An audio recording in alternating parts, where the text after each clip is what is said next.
Bonjour les enfants, aujourd'hui on va parler d'un thème qui m'intéresse énormément. Donc moi j'avais parlé du mental, tout ça pour être plus fort, donc on va y venir hein, finalement. Putain qu'est-ce qui fait chaud dans cette bagnole, en plus j'ai du Jack dans le sang, je suis chaud, je suis androgène, j'ai les couilles en mode balle de golf, et des gars qui passent, on dit mon dieu il part comme un débile tout seul, et ils ont raison. Aujourd'hui on va parler de... Qu'est-ce que c'est que cette barbe? Pas moi, hein, le type qui passe. J'adore me moquer. Bref. Aujourd'hui, on va s'intéresser à la visualisation. J'ai pas besoin de faire de donner de définition, la visualisation, c'est le fait de voir les choses dans sa tête. Hein. Je pense que ça reste quand même accessible. Donc on va parler aujourd'hui de la visualisation mentale, pour être plus fort, ou pour être plus sec, ou pour être ce que tu veux.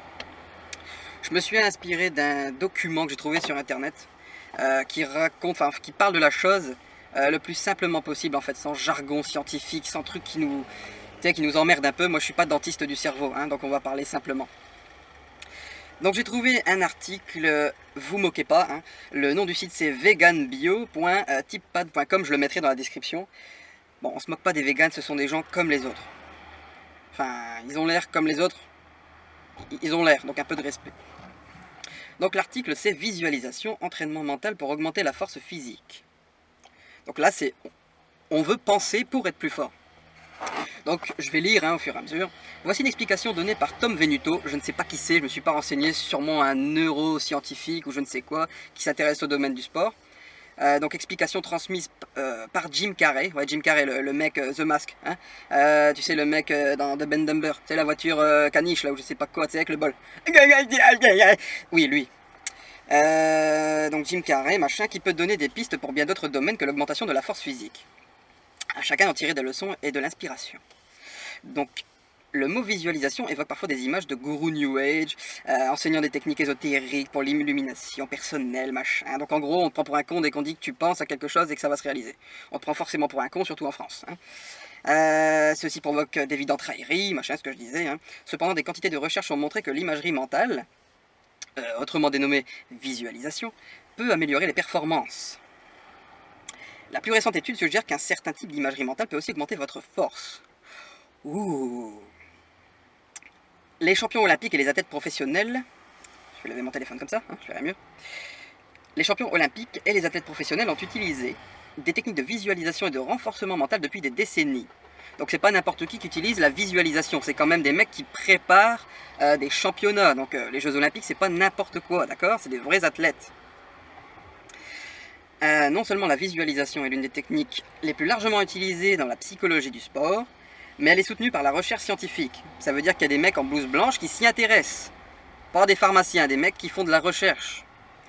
Donc c'est un peu plus crédible quand on parle de mecs en blouse blanche. Pourtant, beaucoup de personnes restent sceptiques. Bah oui, forcément, il y a toujours des crétins qui vont dire non mais là, c'est pas possible, c'est n'importe quoi, ni.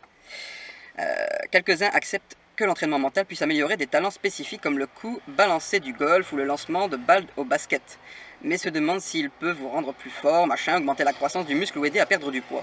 Donc ça veut dire qu'en fait, la prise de force, machin, c'est pas uniquement pour la musculation, ça peut être pour d'autres sports, hein, pour le jeter de ballon, etc. Une nouvelle étude publiée dans le Journal of Strength and Conditioning suggère que l'imagerie mentale peut vraiment vous rendre plus fort. Donc ce sont de vraies études, de vraies recherches. Cette étude commence aussi à expliquer comment l'imagerie mentale fonctionne au niveau neurologique. Forcément, ça se passe dans la tête, donc à un moment donné, c'est neurologique. 22 étudiants, donc en gros, là, ils ont pris 22 étudiants d'un âge moyen de 20 ans. Donc ça veut dire qu'ils ont pris des jeunes en bonne santé, pas des vieillards. Là. Ils n'ont pas fait des tests sur des vieux, hein, comme toutes les études des compléments alimentaires, hein, qui à chaque fois hein, te balance des études faites sur des vieux avec des produits injectés par intraveineuse. On n'en a rien à foutre. On veut des études faites sur des mecs comme nous, tu vois, des pratiquants en bonne santé. Il y en a une qui fait un selfie là, avant de rentrer. Je suis à la salle de fitness avec ton gros cul. Là. Bref. On revient à nos moutons. Mais...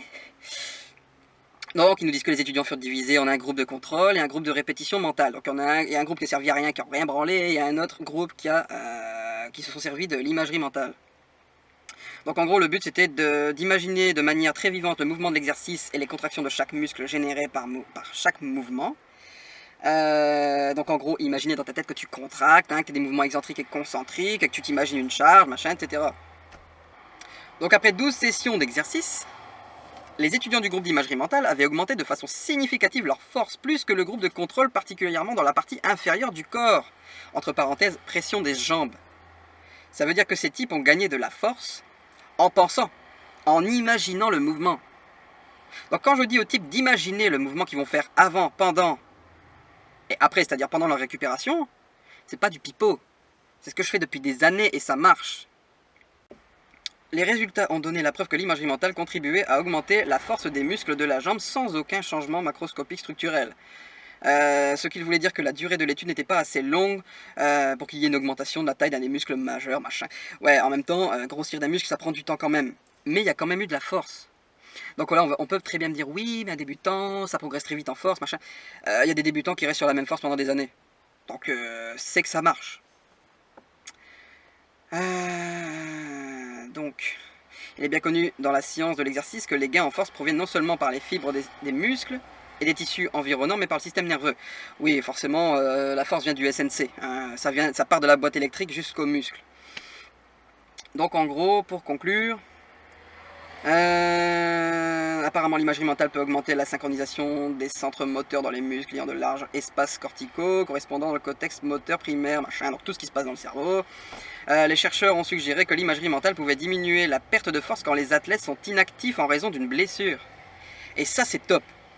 Ça veut donc dire que quand tu es blessé, ce qui m'est déjà arrivé, hein, je me suis déjà fait mal au dos, j'ai dû stopper des exercices comme le squat et le soulevé de terre.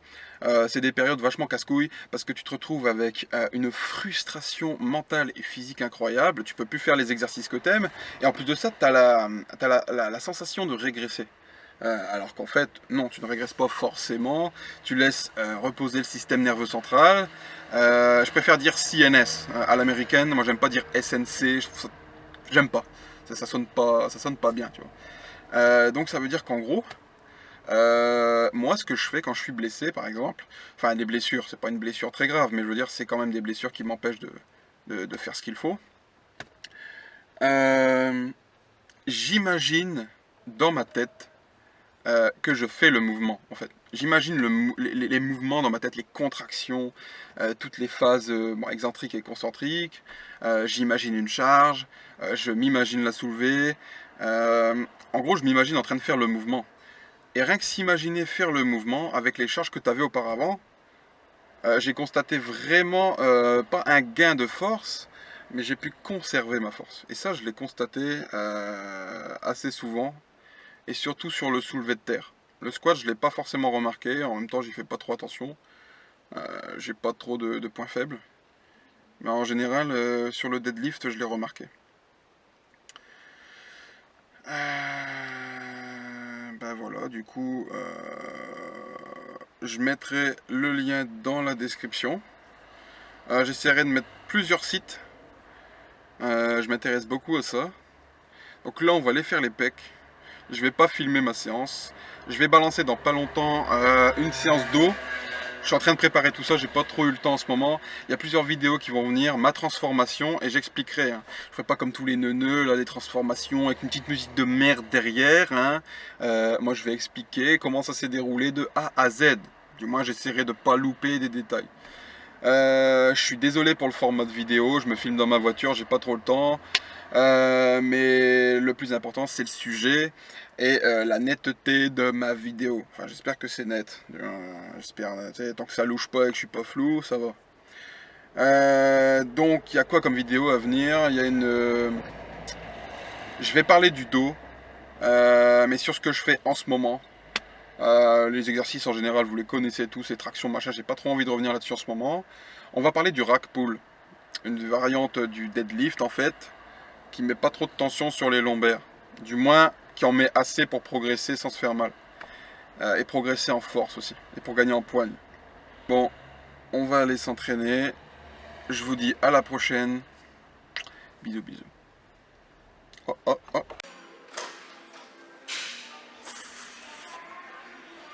Oh. Fais focus, bâtard. Fais le focus.